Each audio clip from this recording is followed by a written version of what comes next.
Hello, this is video 1 about electrochemical work, section 16.10. This problem says, use the data from table 17.1 to calculate delta G under standard conditions for this reaction, and then use that to decide if the reaction is spontaneous. So I did some screenshots of table 17.1, so that's here. We'll end up using that.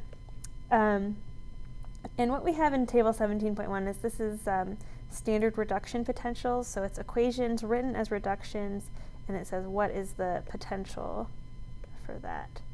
So what we need to do is break this equation down into the half reactions and figure out what the potential is from each half reaction using the table, and then add them up to find the cell potential, and that'll help us find delta G. Alright, so our reaction is here. The half reactions are copper 2 plus turning into plain copper.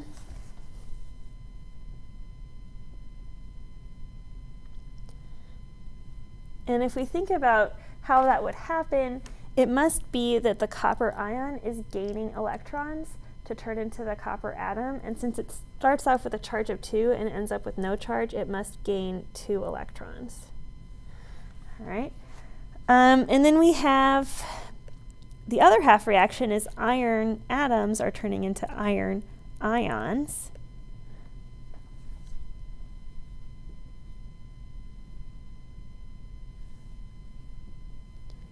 And in this case, it must be that the iron is losing electrons to become a positively charged ion. And since it goes from a charge of 0 to a charge of 2, it must be losing 2 electrons. All right, so this one is reduction and this one is oxidation. Now, if we want to use the table to find the cell potential, we have to be careful because they're all written in the table, they're always written as reduction. But let's see what we can find. This is our reduction half reaction. Cu2 plus 2 electrons makes Cu.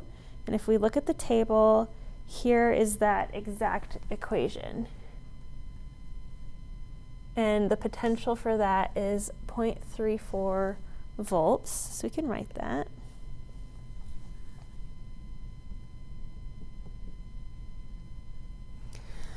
But then for the iron, be careful with how you look for it. Like this one is iron 3 plus with 3 electrons, so that's not right because ours is 2 electrons.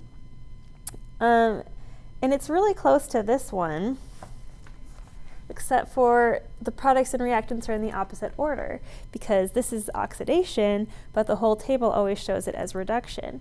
So this value for the potential, we're going to have to flip it or multiply by -1, like change the sign, because the products and reactants were flipped, so the sign of the potential is opposite. So the potential for this reaction is positive 0.44 volts.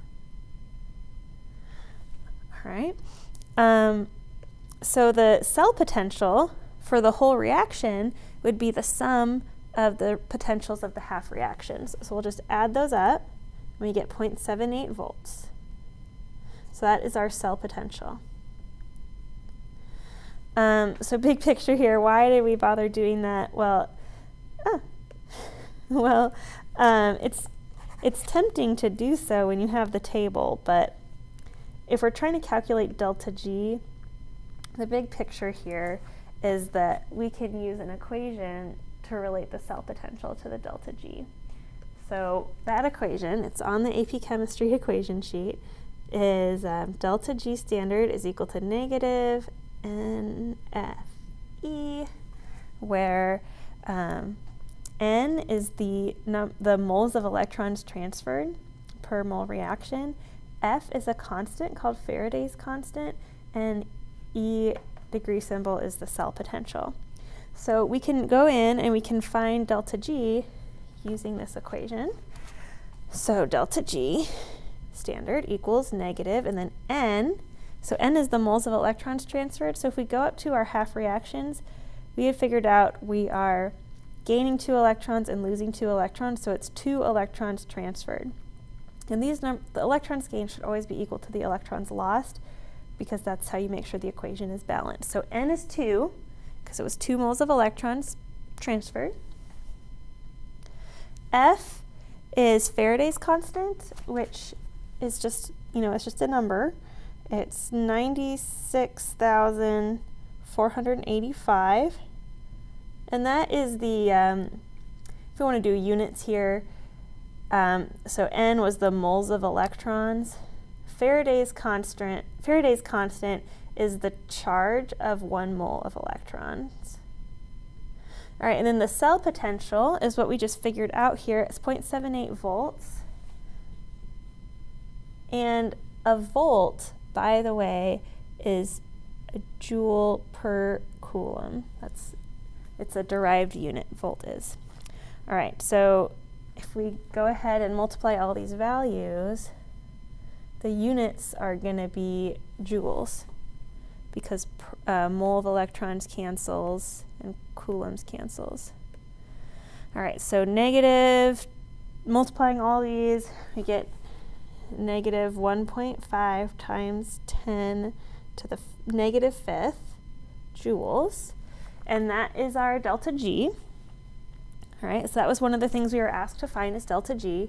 And then the other question was, is this reaction spontaneous? And the answer is yes, and I know this for 2 reasons.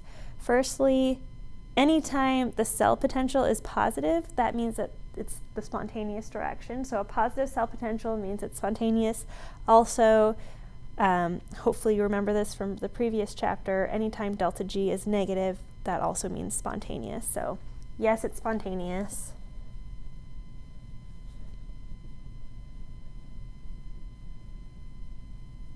And we can justify that by saying because delta G is negative or because the cell potential is positive.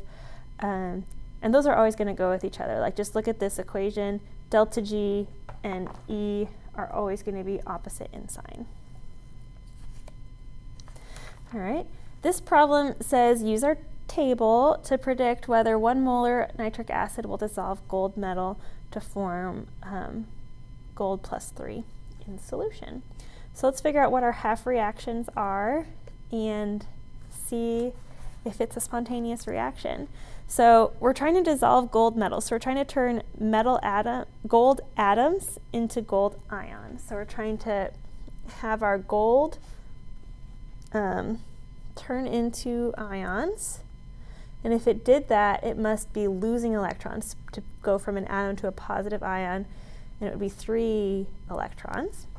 And then the reaction for nitrate, it's kind of strange, the nitric acid reaction, but we can always kind of look at the table and see what we find, and it's actually this reaction right here, because we've got our nitrate and our hydrogen ions.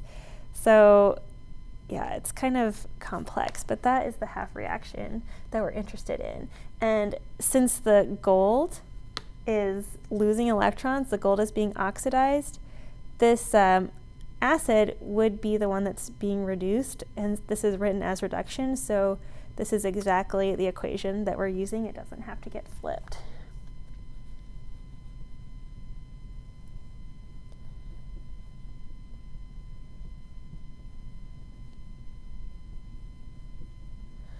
So if we want to decide if this is going to happen, we're just trying to figure out, is the reaction spontaneous? So if we find the cell potential, if that's positive, that means it's spontaneous. If it's negative, that means it's not. So this being reduced has the potential of 0.96 because it's as written. But the gold one, let's find that. Gold, but it's going to be written the opposite way with Au 3 plus 3 electrons on the left and gold solid on the right. So just look for it. It's not that one because we don't have chlorine. Here it is. All right, so the potential for this one, well, as it's written in the equation or on the table, it's positive 1.5, but remember we flipped it and it's being oxidized, so we have to change the sign of that. So it's negative 1.5.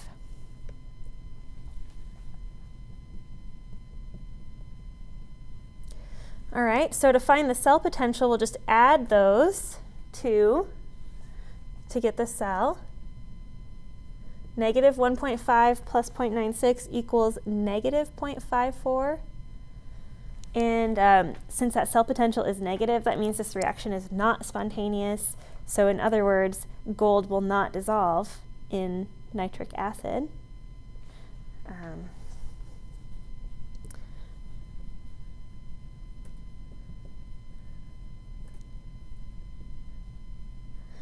And if we think about the reactions and being spontaneous, this table, the reason it's so hard to find stuff on here is because it's put in order of potential, not like alphabetical or something.